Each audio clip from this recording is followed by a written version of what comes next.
তো সবচেয়ে বড় বন্ধু হয়ে বাংলাদেশের সবচেয়ে বড় কিলারকে আপনারা বুকে জাগাচ্ছেন কেন? অপার থেকে মাঝে মাঝেই হুমকি দমকি দেওয়া হয়। আমরা কাউকে হুমকি দিতে চাই না। এই যে সামনে 15টা বছর এখন যারা সরকারে আছেন, বিরোধী দলে আছে, সবাই তো মজলুম ছিলাম। তাহলে মজলুমরা এখন আবার জালিম হতে যাচ্ছে কেন? মজলুম যখন জালিম হয় তখন আগের জালিমের চাইতে তার পরিণতি আরো ভয়ঙ্কর হয়।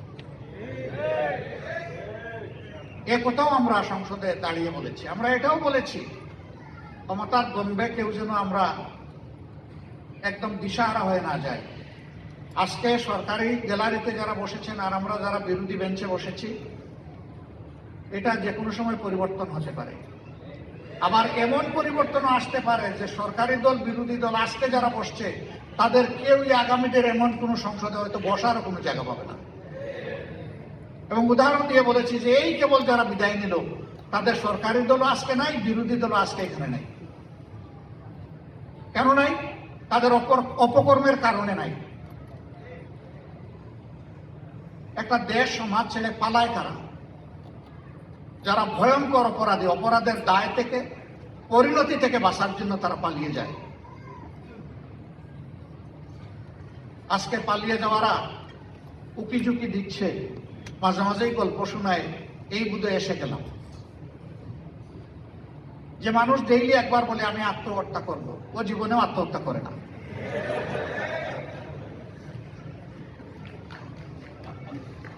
আর যে বীর যুদ্ধের ময়দানে লড়ে যায়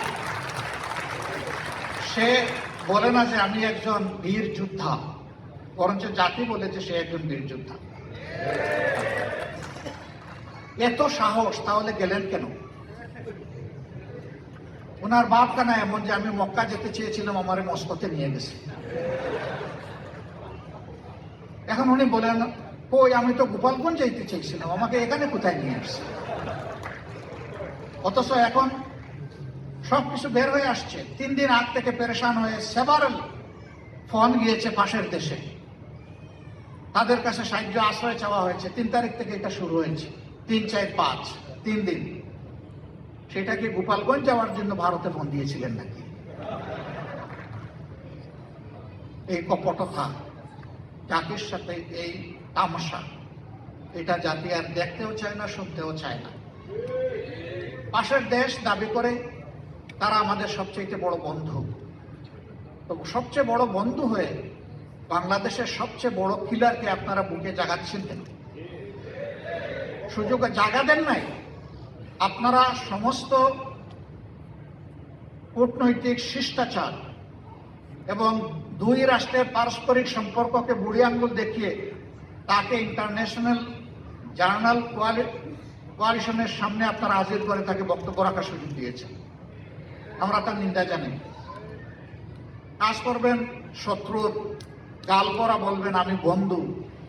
বাংলাদেশের মানুষ এত বোকা না। অপার থেকে মাঝে মাঝেই হুমকি দমকি দেওয়া হয়। আমরা কাউকে হুমকি দিতে চাই না। যে রাখাল ছেলে রাতের বেলা তার গরুগুলো আনতে গিয়ে বা পশুগুলো আনতে গিয়ে খোলা মাঠে একা পড়ে যায়, তখন দেখবেন যে খুব উচ্চ স্বরে সে গান গায়। এটা গান শোনানোর জন্য নয়, বয় তাড়ানোর জন্য।